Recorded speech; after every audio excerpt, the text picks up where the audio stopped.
Introduction into Europe. The earliest European notice of tea is found in a work by Ramusio, first printed in 1550. Though written several years prior to that year,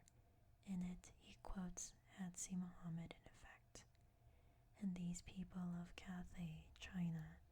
do say that if these inner parts of the world only knew of tea, there is no doubt that our merchants would cease altogether to use ravinocini, as they call rhubarb. In no accounts at present accessible establish the date of its first introduction into Europe, and it is also a difficult matter to determine to which of the two nations, Portugal or Holland, the credit of first introducing it belongs. Some writers claiming that the Dutch East Indian Company brought tea to Amsterdam in 1600, while the Portuguese claim the honor of its first introduction prior to that year. An indisputable argument in favor of the latter is the notice given of it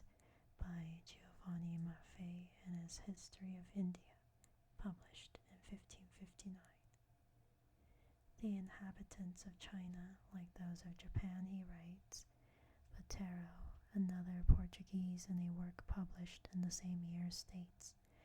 that the Chinese have an herb from which they press a delicate juice, which they use instead of wine, finding it to be a preservative against these diseases which are produced by the use of wine among us. Teixeira, also a native of Portugal, states that he saw the dry leaves of a tea at Malacca some years prior to 1600, and the article is also mentioned in one of the earliest privileges accorded to the Portuguese for trading in 1558. Yet it was not until nearly a century from the beginning of that trade that we find the first distinct account from a European pen of the use of tea as a beverage. In a dissertation upon tea by Thomas Short, printed in London in 1730, the author gives the following account of its first introduction into Europe. The Dutch East India Company, on their second voyage to China, carried thither a good store of sage and exchanged it with the Chinese for tea, receiving 3 to 4 pounds of the last for 1 pound of the first, by calling it a wonderful European herb, possessed of as many virtues as the Indians could ascribe to their shrub leaf. But because they exported not such large quantities of sage as they imported of tea, they also bought a great deal of the latter, giving 8 to 10 pence a pound for it in China. And when they first brought it to Paris, they sold it for 30 livres the pound. But 30 years ago, the Chinese sold it at 3 pence, and never above 9 pence a pound at any time, frequently mixing it with other herbs to increase the quantity. Macaulay also states in the history of its embassy to China that early in the 17th century some Dutch adventurers, seeking for such objects as might fetch a price in China, and hearing of a general use thereof a beverage produced from a plant of the country, bethought themselves of trying how far a European plant of supposed great virtues might also be appreciated by the Chinese. They accordingly introduced to them the herb sage, the Dutch accepting in exchange the Chinese tea, which they brought back with them to Holland. These statements but tend to confirm the Portuguese claim, the efforts of the Dutch to open up trade with the Chinese in tea being evidently made many years subsequent to its introduction by the former,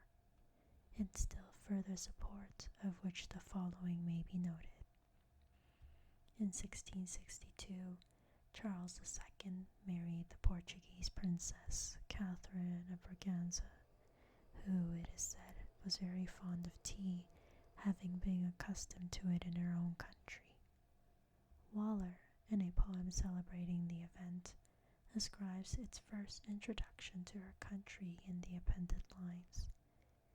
Venus her myrtle has, Phoebus her bays, tea both excels which she vouchsafes to praise. The best of queens, and best of herbs we owe to that proud nation which the way did show. The earliest mention made of tea by an Englishman is that contained in a letter from Mr. Wickham, agent of the East India Company at Ferrando, Japan, and dated June 27, 1615, to a Mr. Eaton, another officer of the company resident at Macau, China, asking for a pot of the best cha. How the commission was executed does not appear, but in Mr. Eaton's subsequent account of expenditures occurs this item: 3 silver porringers to drink tea in. The first person, however, to advocate the use of tea in Europe was Cornelius Boutroche, a professor of the Leyden University who, in a treatise on tea, coffee, and chocolate published in 1649, strongly pronounces in favor of the former, denying the possibility of its being injurious, even when taken in immoderate quantities. Tea was evidently known in England previous to its direct importation there, small quantities having been brought from Holland as early as 1640, but used only on rare occasions. The earliest mention made of it, however, is that contained in a copy of the Mercurius Politicus, at present in the British Museum, and dated September 1658, in which attention is called to that excellent and by all physicians approved China drink called by the Chinese cha, by other nations te, sold at the Sultan's Head, a coffee house by the Royal Exchange, London. The most famous house for tea at this early period, however, was Garraway's, more popularly known for upwards of 2 centuries as Garraway's, being swept away only a few years ago by the march of improvement. Defoe refers to it as being frequented only by people of quality who had business in the city and the wealthier citizens, but later it became the resort of speculators, and here it was that the numerous schemes which surrounded and accompanied the great South Sea bubble had their center, and, appropriately enough, Garraway's was also the headquarters of that most remarkable but disastrous tea speculation of 1842. A singular handbill issued by its founder is still extant, being discovered by accident in a volume of pamphlets found in the British Museum, where it may still be inspected. Although the document bears no date, there is ample internal evidence to prove that it must have been printed about 1660. It is a quaint and extraordinary production, purporting to be an exact description of the leaf tea made according to the directions of the most knowing merchants and travelers in those eastern countries, by Thomas Garraway, setting forth that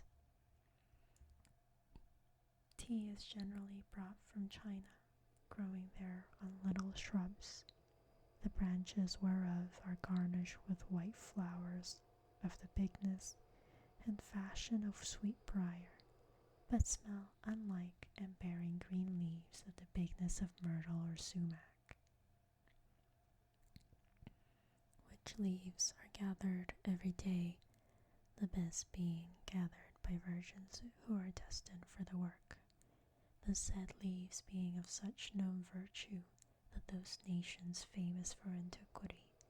knowledge, and wisdom do frequently sell it among themselves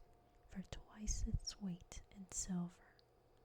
that it hath been used only as a regalia in high treatments and entertainments, presents being made thereof to grandees.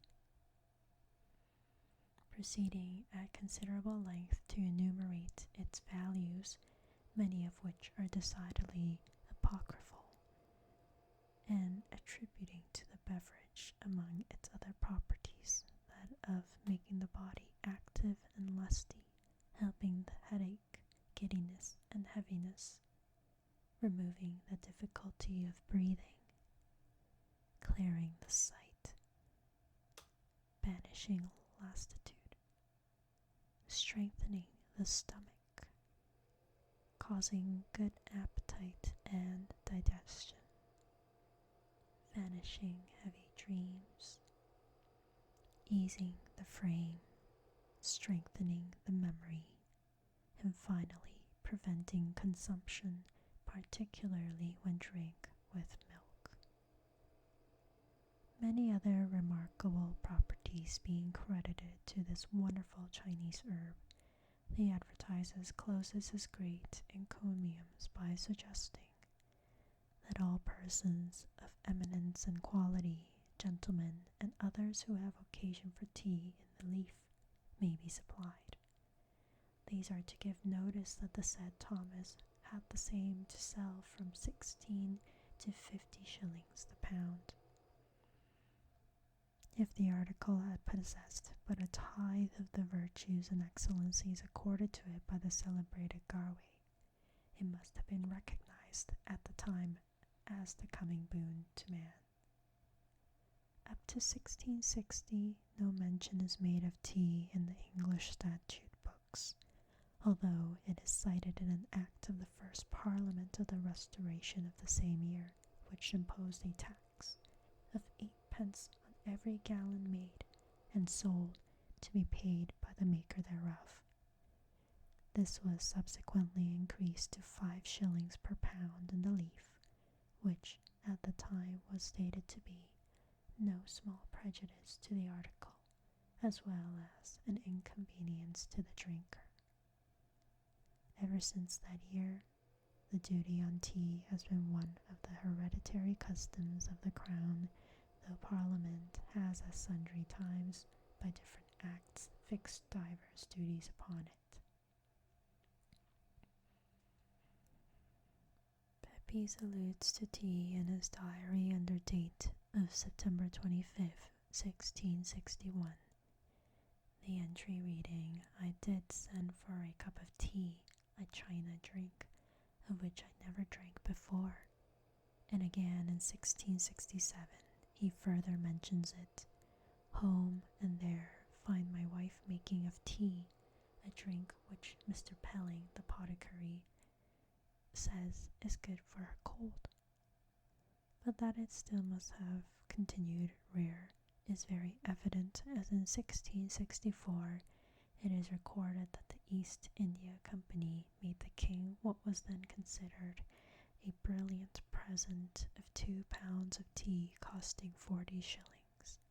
and 2 years later another present of 22 pounds, both parcels being purchased on the continent for the purpose. It was not until 1668 that the East India Company is credited with the direct importation of tea into England, which, although chartered in 1600 for the first time, considered tea worthy their attention as an article of trade. The order sent to their agents in that year was, for 100 pounds of the best tea, they could procure to the amount of 25 pounds of sterling. Their instructions must, however, have been considerably exceeded, as the quantity received was 4,713 pounds, a supply which seems to have glutted the market for several years after. Up at this time, no alarm had been excited that the use of tea was putting in peril the stalwarthood of the British race. But in the very year of this large importation we find Seville writing to his uncle Coventry, in sharp reproof of certain friends of his who call for tea instead of pipes and wine, stigmatizing its use as a base, unworthy Indian practice, and adding with an audible sigh, "The truth is, all nations are getting so wicked as to have some of those filthy customs," whether from sympathy of the public with these indignant reprehensions or other causes. The whole recorded imports for the 6 following years amounted to only 410 pounds, the quantities imported continuing small and consisting exclusively of the finer sorts for several years thereafter. The first considerable shipment of tea reached London about 1695, from which year the imports steadily and rapidly increased until the end of the 17th century, when the annual importations averaged 20,000 pounds. In 1703, orders were sent from England to China for 85,000 pounds of green tea and 25,000 pounds of black, the average price at this period ranging from 16 to 20 shillings, or $4 to $5 per pound. The company's official account of their trade did not commence before 1725, but according to Milburn's Oriental Commerce, the consumption in the year 1711 had increased to upwards of 142 million pounds, in 1711 to 121 millions, and in 1720 to 238 million pounds, since which time there has been nothing in the history of commerce so remarkable as the growth and development of the trade in tea, becoming, as it has, one of the most important articles of foreign production consumed. For above a century and a half, the sole object of the English East India Company's trade with China was to furnish tea for consumption in England, the company during that period enjoying a monopoly of the tea trade to the exclusion of all other parties. They were bound, however, to send orders for tea from time to time, provide ships for its transportation, and always to keep at least 1 year's supply in their warehouses, being also compelled to bring all teas to London and there offer them at public sale quarterly, and to dispose of them at 1 penny per pound advance on the gross cost of importation, the price being determined by adding their prime cost in China to the expenses of freight, insurance, interest on capital invested, and other charges. But in December 1680, Thomas Eagle of the King's Head, a noted coffee house in St. James, inserted in the London Gazette the following advertisement, which shows that tea continued to be imported independently of the East India Company. These are to give notice to persons of quality that a small parcel of most excellent tea has by accident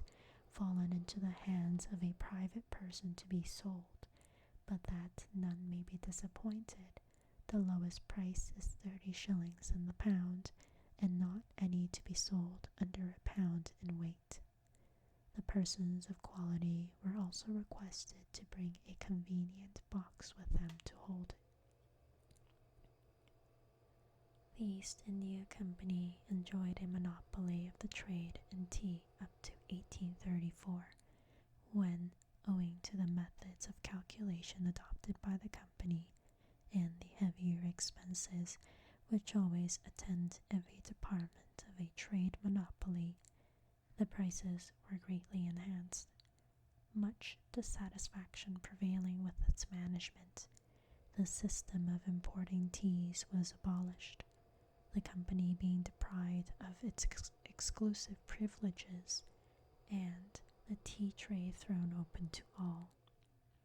In all probability, tea first reached America from England, which country began to export in 1711, but it is claimed to have been previously introduced by some Dutch smugglers, no definite date being given. The first American ship sailed for China in 1784, 2 more vessels being dispatched the following year, bringing back 880,000 pounds of tea. During 1786 to 87,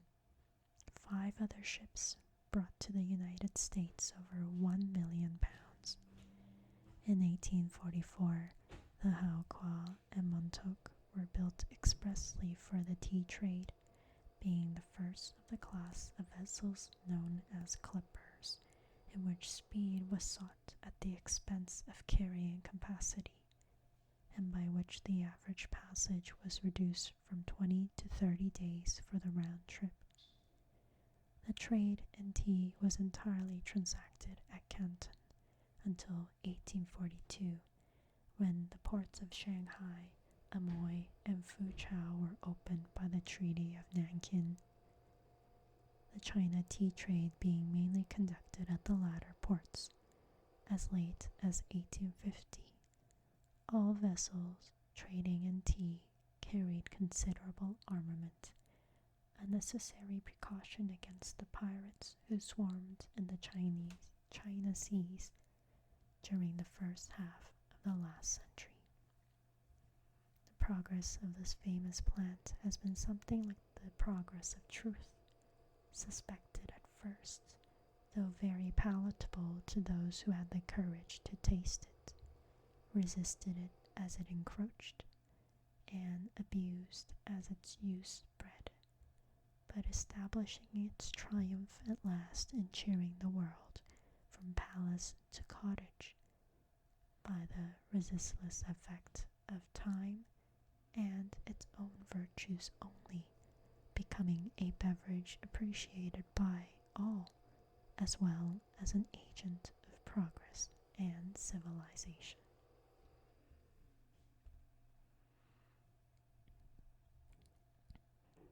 Thank you for listening. If you enjoyed today's reading, please do let me know in the comments. If there are other readings you would like me to do, please let me know. I would love to get back to you. Thank you. Happy relaxing. Hope you find time to relax, sleep, or learn something new.